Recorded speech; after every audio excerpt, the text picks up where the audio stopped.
स्वागत है आज की ताज़ा खबरों के इस शो में जिसका नाम है कोट्स टुडे हिंदी। मेरा नाम है सैयद आमिर हुसैन और मैं आपको बताऊंगा हिंदुस्तान के सभी कोर्ट से आने वाली आज की ताज़ा अपडेट्स। इन खबरों के बारे में अधिक जानकारी के लिए जरूर जाइए www.livelaw.in पे। वैसे तो इन सारी ही खबरों के लिंक आपको नीचे डिस्क्रिप्शन में भी मिल जाएंगे। तो आइए आज के एपिसोड को शुरू करें। पहले आपको आज की सुर्खियां बताते हुए, सुप्रीम कोर्ट ने एमएलए अब्बास अंसारी की दावा की गई संपत्ति पर यथास्थिति बनाए रखने का निर्देश दिया।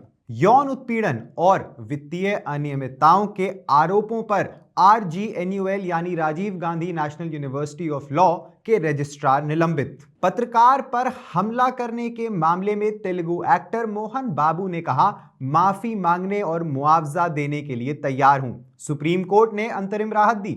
न्यायिक हिरासत में कैदी की हत्या के मामले में तिहाड़ के पूर्व उपाधीक्षक को सुप्रीम कोर्ट ने जमानत दी। सुप्रीम कोर्ट ने ट्राइब्यूनल में वर्चुअल सुनवाई की सुविधा पर केंद्र सरकार से रिपोर्ट मांगी। दिलजीत दोसांझ के कॉन्सर्ट आयोजक को नॉइज लिमिट का उल्लंघन करने के लिए कारण बताओ नोटिस जारी किया गया। चंडीगढ़ यूटी प्रशासन। आज की पहली खबर में उत्तर प्रदेश के विधायक अब्बास अंसारी को राहत देते हुए सुप्रीम कोर्ट ने आज एक संपत्ति के संबंध में यथास्थिति आदेश पारित किया, जिस पर अब्बास स्वामित्व का दावा कर रहे हैं, लेकिन 2023 में से निष्क्रिय संपत्ति घोषित किए जाने पर उन्हें बेदखल कर दिया गया था। जस्टिस सूर्यकांत और जस्टिस एन कोटेश्वर सिंह की पीठ ने आदेश पारित किया। संक्षेप में कहें तो यह मामला अब्बास अंसारी और उनके भाई उमर अंसारी को वसीयत किए गए एक प्लॉट से संबंधित है, जिसे 2023 में प्लॉट को निष्क्रांत संपत्ति घोषित किए जाने के बाद उन्हें बेदखल कर दिया गया था। प्रारंभ में अंसारी भाइयों ने इलाहाबाद उच्च न्यायालय का रुख किया, लेकिन जब अंतरिम रोक नहीं लगाई गई और अधिकारियों ने कथित तौर पर विवादित स्थल पर निर्माण शुरू कर दिया, तो उन्होंने 2024 में सुप्रीम कोर्ट का दरवाजा खटखटाया। आज की एक और बड़ी खबर में Rajiv Gandhi national university of law यानी आरजीएनयूएल पटियाला के रजिस्ट्रार डॉक्टर आनंद पवार को यौन उत्पीड़न, शैक्षणिक और प्रशासनिक कदाचार और वित्तीय अनियमितताओं के आरोप में निलंबित कर दिया गया है। निलंबन आदेश में कहा गया है कि उनकी पत्नी ने क्रूरता का आरोप लगाया है और मामला कोर्ट में लंबित है। 11 पेज के आदेश में यह भी कहा गया है कि एक सहायक प्रोफेसर ने विश्वविद्यालय में यौन उत्पीड़न की शिकायत की थी और आंतरिक शिकायत समिति का गठन किया गया था और आदेश से व्यथित होकर पंजाब और हरियाणा उच्च न्यायालय में याचिका दायर की गई थी।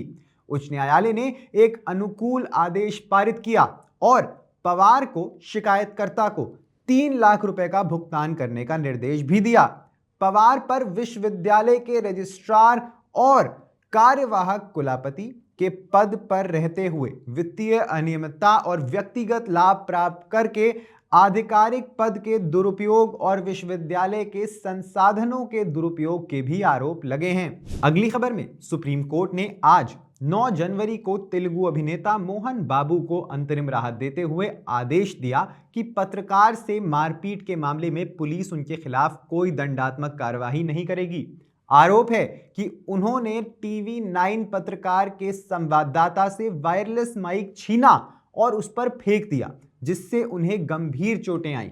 न्यायमूर्ति सुधांशु धूलिया और न्यायमूर्ति प्रशांत कुमार मिश्रा की पीठ ने बाबू द्वारा तेलंगाना उच्च न्यायालय के 23 दिसंबर के आदेश के खिलाफ दायर एक विशेष अनुमति याचिका पर 4 सप्ताह में वापसी योग्य नोटिस जारी किया, जिसमें उन्हें अग्रिम जमानत देने से इनकार कर दिया गया था। उच्च न्यायालय ने पाया कि पत्रकार को गंभीर चोट लगी और उसे सर्जरी करानी पड़ी। बाबू के खिलाफ गंभीर आरोप ये भी है जिनमें शिकायतकर्ता को अपनी शिकायत वापस लेने के लिए प्रभावित करने का विशेष आरोप भी शामिल किया गया है। सुप्रीम कोर्ट ने 6 जनवरी को न्यायिक हिरासत में विचाराधीन कैदी 29 वर्षीय गैंगस्टर अंकित गुज्जर की मौत के आरोप में तिहाड़ जेल के पूर्व उपाधीक्षक नरेंद्र मीणा को जमानत दे दी। न्यायमूर्ति एमएम सुंदरेश और न्यायमूर्ति राजेश बिंदल की पीठ ने उन्हें जमानत देने से इनकार करने के दिल्ली उच्च न्यायालय के आदेश को रद्द कर दिया। तथ्यों के अनुसार गुज्जर को 4 अगस्त 2021 को तिहाड़ जेल के अंदर मृत पाया गया था। यह आरोप लगाया गया था कि मीणा और अन्य जेल अधिकारियों ने 3 अगस्त 2021 को अंकित गुज्जर को बेरहमी से पीटा था और उस पर कोई चिकित्सा ध्यान नहीं दिया, जिसके कारण जेल परिसर में उसकी मृत्यु हो गई। यह भी आरोप लगाया गया कि आरोपी व्यक्ति मृतक को उसके रिश्तेदारों से पैसे वसूलने के लिए परेशान कर रहे थे। न्यायालय या न्यायाधिकरण की कार्यवाही तक वर्चुअल पहुंच के मुद्दे से जुड़े एक मामले में सुप्रीम कोर्ट ने हाल ही में केंद्र सरकार से उसके अधिकार क्षेत्र के भीतर काम करने वाले न्यायाधिकरणों में वकीलों और वादियों के लिए वीडियो कॉन्फ्रेंसिंग सुविधा की प्रभावी उपलब्धता के बारे में रिपोर्ट मांगी है।